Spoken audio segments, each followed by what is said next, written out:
It began for a lot of us with Rachel Carson's Silent Spring in 1962, when the collection of essays from the New Yorker were collected in a book. One of the most striking aspects of that book was that DDT was found in the fat bodies of penguins from the Antarctic. And if that was the case, then you could hardly avoid the understanding that human beings were affecting every square inch of the whole Earth. And in the mid-60s, Paul Ehrlich, who was my closest colleague at Stanford, and I began to get involved with thinking about human population growing rapidly.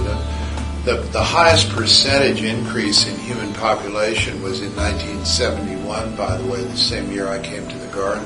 When I was born in the mid-30s, in 1936, there were 1/3 as many people as there are now. So that when I was a teenager in California collecting plants and insects and things, one could view the world as a series of disparate areas, some cultivated, some woods, some grasses and things, and it was the way it was, and it felt as if that was the way it would always be. But as the world population swung, you could no longer view the world as wild lands and cultivated lands and things. I think very eloquently our colleague Dan Jansen at the University of Pennsylvania has very aptly said the world is a garden and we're all the gardeners. We all are the gardeners, which means that there's no square inch anywhere on Earth that we're not affecting continuously.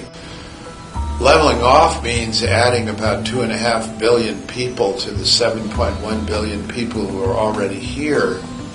And granted that about 1 billion of the people who are already here are malnourished to the point where their bodies and brains don't develop properly, and when they're little kids, and they're wasting away when they're grown up. And then there are another 100 million at any one time who are on the immediate verge of starvation.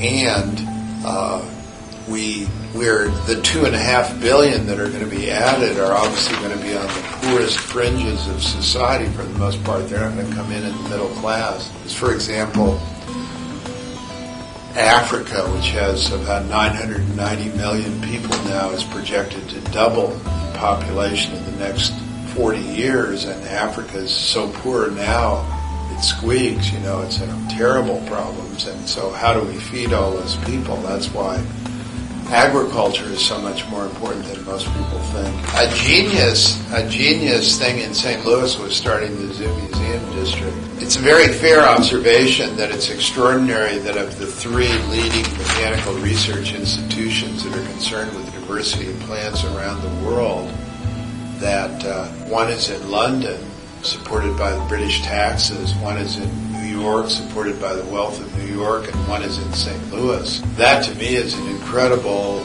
tribute to the people of St. Louis for the support that they've given this place. Interestingly, 2 of the 3 institutions that founded the Danforth Center and thus kicked off the Plants Initiative here in St. Louis were both founded by Henry Shaw. You see botany at Washington University and the garden. The 3 people who came together to start it, Bill Danforth, Virginia Weldon, and myself, were very much inspired by Henry Shaw. What is also of fundamental importance is teaching the people of St. Louis, and particularly the children of St. Louis, giving them an opportunity to learn about nature, our dependence on the living world, and to learn about nature in order to be able to appreciate them. There's lots of evidence that if kids grow up doing that they will grow up to be concerned, observant citizens who contribute to our civic life in many other kinds of ways. So it's not just a matter of I love birds, so I'm going to preserve trees, although that's part of it. It's a matter of I have a much better idea of how the world works. A website, which is from a think tank in Oakland called globalfootprint.org, estimates that we're using 160% of what the world can produce on an ongoing basis, which means with 2.5 billion people being added, with many people poor now, that we're clearly on the down escalator. Yet the world will become stable at some point, and the point at which it's become stable depends on individual actions, morality, common sense views, government and corporate leadership, and lots of things, tangible and intangible, but at some point it will become stable. It almost certainly will become stable in a condition that's less interesting, beautiful, and healthy than the world that we live in now. But how exactly it is something that we determine.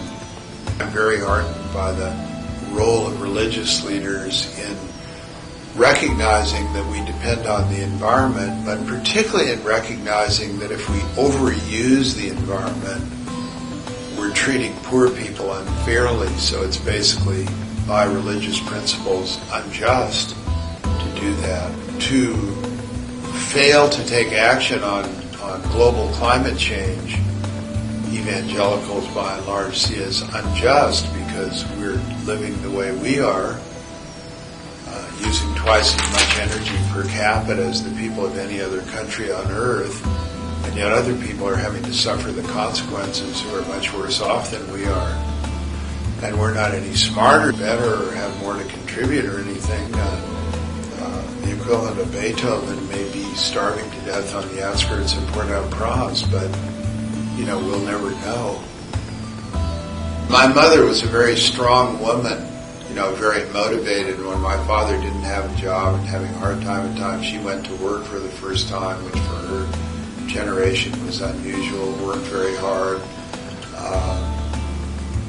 My parents were virtually unprejudiced. So putting those two things together, I've always really thought that women and everybody ought to just do what they can do, and that's a very important influence.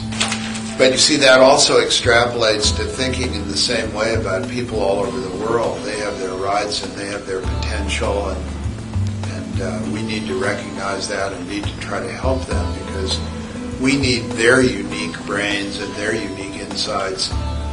It's not a matter of spreading the gospel, it's a matter of rising together. The scientific literature really casts no doubt on climate change or the fact that human beings are the principal source of it, and yet people just are very happy to stand up and say, well, that's not true, or something. And, science doesn't operate in such a way that every opinion is equal. Science also doesn't force you to do anything, it just tells you what's going on in the best way that people can. If you look at my life, right after World War II, nobody cared about the environment at all, basically. They throw out bags of garbage and, speed along. And then in the 60s, people began to. In 70, in the first Earth Day, 10 million people showed up, 20 million people, which was 10% of the population of the country, actually came out to some event. And since then, we've always had feelings about the environment. It gradually internationalized that. We have a very hard time looking beyond our own borders, looking beyond. We have a very hard time confronting poverty in St. Louis. If I give an environmental talk, I usually say what Americans can do is be as international as possible in their thoughts and in their actions, because we depend on the whole world. Secondly, I'd say learn, because in environmental matters, in survival matters, in anything that's really important, there can be a lot of shouting and accusations and throwing around facts, and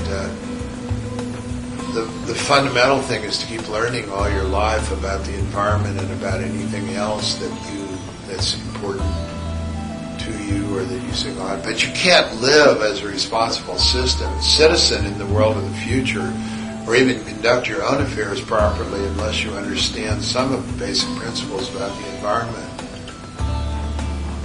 And then I just say, act with the knowledge that you have, and teach, and of course vote.